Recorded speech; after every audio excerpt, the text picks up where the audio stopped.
I'm excited. I get the opportunity to sit and interview our powerful First Lady. Lady Serita Jakes has taken time to come and sit and converse with us. Not only her, but Dr. Smith is here as well. As we begin to converse about one of the most powerful ministries here on this campus, Capable Minds, Hearts, and Hands, also known as IDD. Can you tell us a little bit about those initials and what they stand for? The Potter's House IDD Outreach. I'm so excited to talk about it. IDD stands for Intellectual or Developmental Disability or Delay. And we see a lot of times people will say intellectual and so the best way to kind of put them together is intellectual is the disability you can't see, and the developmental is the one that you can. So the intellectual, the mind or cognition issue, or the physical body mobility issue. So people won't always have both. So intellectual or developmental disability. How did this even happen? You know, for a long, long time, I've been attending a gala that's sponsored in Texas called the Best Buddies Gala. Well, Best Buddies was actually started by Anthony Shriver, who's had a relative that had an intellectual and a developmental disability. And so he started bringing together families of like manner that had issues in their family regarding the care and the development of those kids that they were trying to raise without having to institutionalize them or ignore them completely and say, well, that's just how he is, and as opposed to getting them help, which Dr. Demetrice has been amazing here at the Potter's House, not just ministering to the families that are within our walls, but outside of our walls, throughout the city, throughout the country. People are looking to the Potter's House to learn how to best serve their family member who has an intellectual or a developmental disability. Now, my passion comes because I have a child who has a developmental disability. And so the first time I went to Best Buddies and I saw how high functioning people with the same type of disability or special ability that he has, actually playing the piano and singing and dancing and being successful in life and marrying, it just pricked my heart. And I came back to Potter's House and I thought, we have got to do something to serve our community that has children with learning.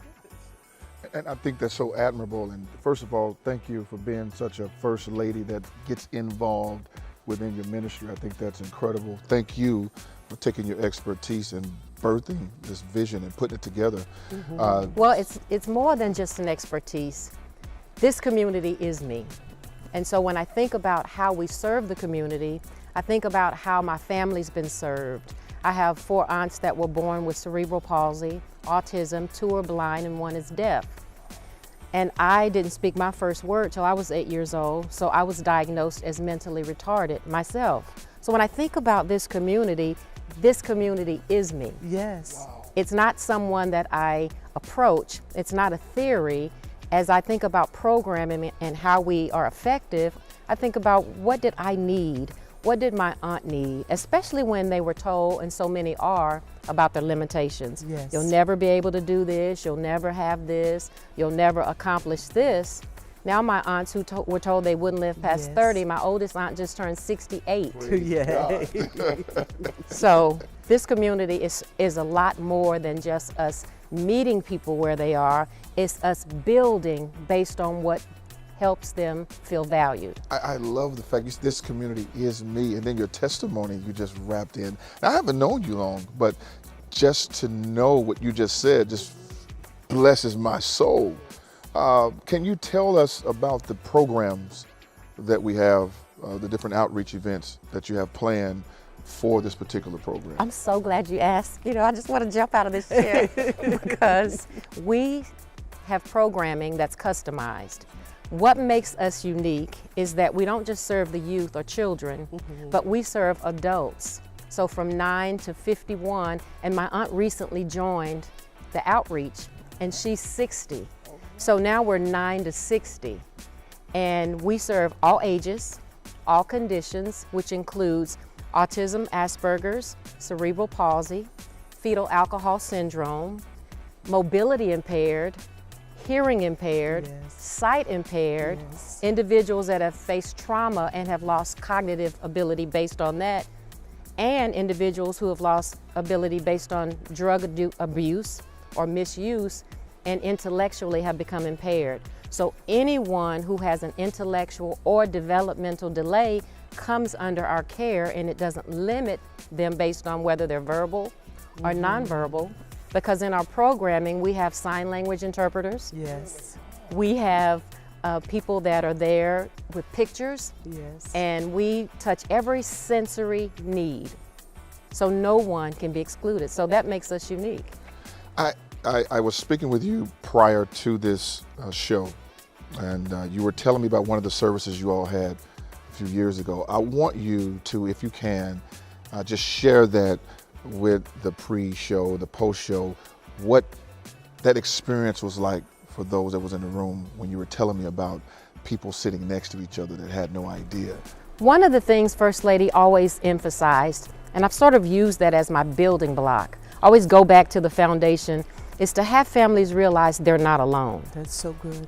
And so this particular year, instead of having the individuals come up on stage and be presented, I wanted to present them right where they are, among our congregants, among our community, so that people will start to look around and say, wow, they're doing life, they're doing church, they're serving God, they're loving God just like I am.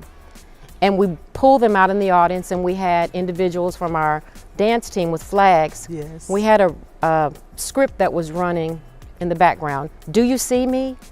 Can you hear me? Yeah. Will you include me?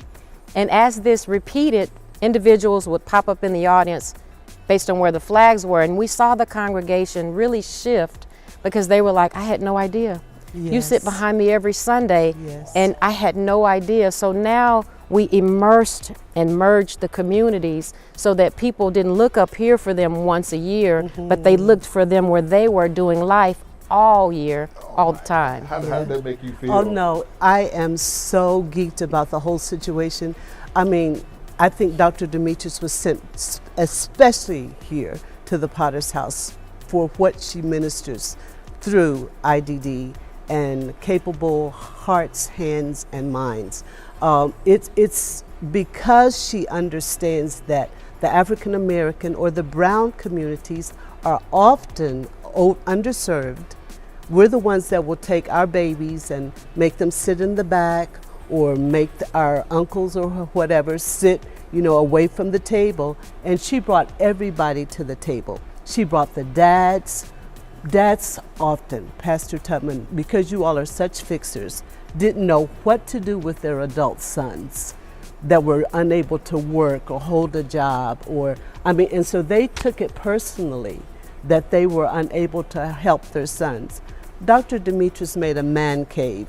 So on Saturdays, the men would come, they would get together. Even Marcus Dawson talked to the men one day to let them know that there is someone that they can talk to, that they're not failing their families, that there is help, and it's right here while you're worshiping.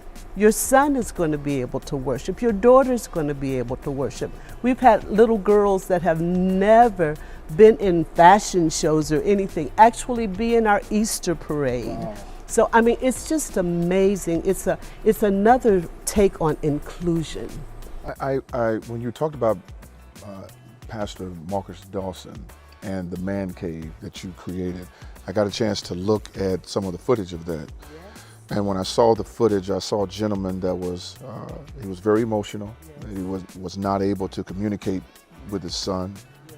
And Pastor Dawson began to pray for him, and other brothers surrounded that man to make him feel like it was okay. Yes. And that it was all right. So I want to say that's the environment we wanted to create. Yeah. When we started, we launched our mom support group because we realized moms are, in most cases, the primary caregivers. And we wanted them to know, you've got a sister friend, you've got a mom there whose son or daughter is maybe older and can help you get down that road. But we also had 3 families that come to one of our, 3 moms come to one of our meetings whose husbands had left the families. Listen. So there were broken families. Yeah. And we wanted to address what is the core need that these families have caring for these gifts. And the thing is, they can't fix it. My son's not going to run a touchdown. I can't fix this. And if he's so efficient in the computer, he's so efficient in technology, why can't he put his socks on? Why can't he change his clothes? Why can't he go to the bathroom? So we wanted dads to have a place to talk to other dads candidly and say, look, man, this is not working. I don't know what to do with That's him. right. And other dads rallied around our dads in our support group. And they helped the dad understand maybe he's not going to run a touchdown, but maybe his gift is somewhere else. So we took the families bowling. One of the dads who had left the family saw his son bowl a strike for the first time. His son joined and was asked to join a bowling league right there on the spot. And this was a teen who was joining an adult bowling league because he was so high functioning in that area. And so the dad's like, it never occurred to me that his sport of choice might not have been my sport of choice. 3 families are healed. 3 families are back together because the dads, the siblings, the moms, and the caregivers all have segmented places to heal in safely. And at all of our meetings, we have a member of our counseling team. Yes. So if we need to break out and have some real conversation and dialogue, there's always an opportunity not just to share, but to heal. Yeah. Are those counselors, are they male, female? They're both. We have both. So are the males with the males and the females with the males, or do they? It depends on what they prefer. Whoever's available joins us, and they alternate male and female. So when they want a male and there's a female there, we schedule them a separate appointment, and they're available right away, especially virtually. They can have more access immediately. Quickly, before we get ready to go to church, because we're getting ready to go to church in a few seconds, okay? But for the men, I don't have to be a father to participate. I can just be a man. And You be in a can just support be group. an advocate Just be an advocate. in the That's a community good word. who wants to see the community thrive. Wow. And is there a certain background check I've got to go through to make that happen? We do have background checks because we want to make sure our individuals are safe. And because our chapter, we're an IDD hub to the world. We want to make sure as we expose individuals, we